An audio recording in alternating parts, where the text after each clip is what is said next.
Hi, welcome to another episode of Hot Takes. Oh, what to do with John Mason? John Mason is someone who normally I would disagree with on just about everything. He's someone who I think it would be quite easy to personally loathe. However, despite this strange little MSP from the SNP and his past behaviour, he has done something, I think, with which I tend to agree. And it's causing a major headache for the rest of the SNP, and they really haven't got a clue in what direction to go. Mason said that what the Israelis were doing to the Palestinians was definitely not genocide, despite all the claims being made by those on the left. And he's right.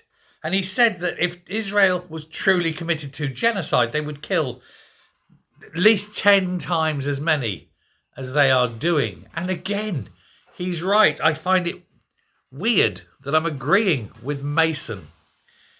And this little renegade squirt of an MSP he's brewing an absolute crisis within the SNP, and they don't know what direction to take.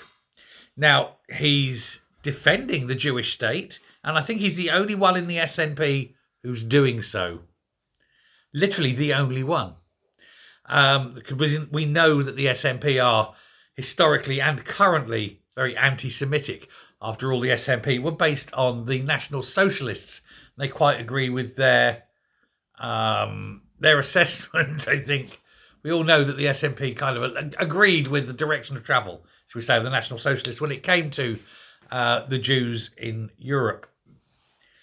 There's going to be a big meeting. It's going to be in 2 weeks' time, October the 12th. He's saying he's looking forward to the meeting. He's going to put his case strongly, he says. And there's nothing that they can do because he's got the facts on his side.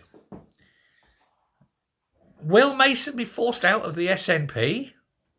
It would be interesting to see because they don't have, they haven't even got a majority anymore. And they can't really afford to lose too many more, can they? So if Mason's out, that's another one gone. It makes the position of government very, very untenable for them. Increasingly, of course, harder. They'll find it harder and harder, and they'll struggle to get policy through. I'm not forgetting, of course, they have a budget coming up, which if they can't get through, will force a general election at Holyrood. It's touch and go.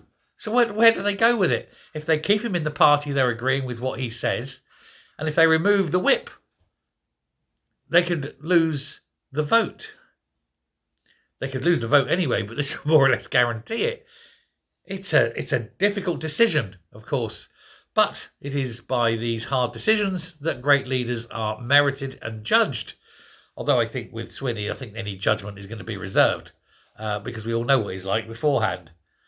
But hey, you've got that. You've got Angus Robertson, of course, went and met the the Israeli, assistant or deputy ambassador. Give her a full title. My apologies. And then as soon as he'd done that, the rest of the party is slating him for it. Turns out he did so at the behest of John Swinney, so John Swinney couldn't fire Angus. It's all up in the air. They've really got their knickers in a collective twist over the Jews, over Israel, over policy. And yet it would be so easy for them not to.